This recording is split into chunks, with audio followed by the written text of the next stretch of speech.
ஸ்குட் game போட்டியில ஜெயிச்சதுக்கு அப்புறம் hero கிட்ட நிறையவே காசு இருக்கு. இருந்தாலும் அவரால் நிம்மதியா இருக்க முடியல. ஏன்னா அவர் கூட விளையாண்ட எல்லா பிளேயர்ஸுமே செத்து போயிட்டாங்க. அவர் ஃப்ரெண்டு கூட செத்து போயிட்டாரு. இந்த ஞாபகத்துல இருந்து வெளியே வரணும்னு நினைக்கிறாரு. அதனால பொண்ணை பாக்கிறதுக்காக ஏர்போர்ட் கிளம்பி போறாரு. ஏர்போர்ட்ல பிளைட் எடுத்து கொஞ்ச நேரத்துக்கு முன்னாடி அவங்க செத்து போனதுலாம் ஞாபகம் வருது. உடனே ஹீரோ திரும்ப யாரும் அது மாதிரி சாக கூடாது, கேம் எப்படியா தடுக்கும்னு சொல்லிட்டு ரிட்டர்ன் வராரு. அப்ப உடனே ஃப்ரெட்மேன் கிட்ட இருந்து ஹீரோக்கு போன் வருது. நீ வாழ்க்கையிலே எடுத்த மிக தவறான முடிவு தான், உனக்கு நிச்சயமா நான் கொண்டுடுவேன்னு சொல்லிட்டு அவன் மிரட்டுறான். ஒன்னு ஹீரோ ஒண்ணுமே புரியல. அதுக்குள்ள எப்படி அவனுக்கு தெரிஞ்சுன்னு சொல்லிட்டு சுத்தி முத்தி பாக்குறாரு. ஆனா அங்க யாரையுமே காணும். உடனே ஹீரோ நான் நிச்சயமா தடுப்புன்னு அவனுக்கு சவால் விட்டு போனை கட் பண்ணிடுறாரு. நேரா ஹோட்டல் ரூம் போய் ட்ரெஸ் எல்லாம் கேட்டு கண்ணாடி முன்னாடி பாக்குறாரு. தான் உடம்புல எங்கேயாவது சிப் ஏதாவது இருக்கான்னு சொல்லிட்டு தொட்டு தொட்டு பாக்குறாரு. அப்ப காதுக்கு பின்னாடி ஏதோ ஒரு சிப் இருக்க மாதிரி தெரியுது. கொஞ்சம் கூட யோசிக்காம கத்தி எடுத்து காது பின்னாடி கிழிச்சு அந்த சிப் எடுத்து வெளியே போட்டுறாரு. அதுக்கப்புறம் ஹீரோ தாங்கிட்ட இந்த காசை வச்சு அவங்க லோக்கல்ல இருக்க ஒரு ரவுடியை பிடிக்கிறாரு.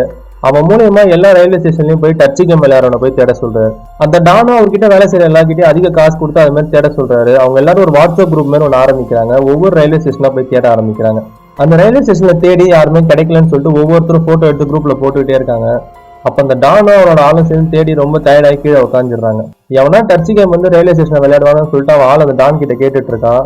சத்தம் கேட்டு ரெண்டு பேருமே திரும்பி பாக்குறாங்க. பிளாட்ஃபார்முக்கு அந்த பக்கம் ஒருத்தன் கோட் சூட் எல்லாம் போட்டு டச்சு கேம் விளையாடிட்டு இருக்கான். உடனே ஹீரோக்கு போன் பண்ணி சொல்லிட்டு இவங்க ரெண்டு பேரும் அவனை ஃபாலோ பண்ண ஆரம்பிச்சிடுறாங்க.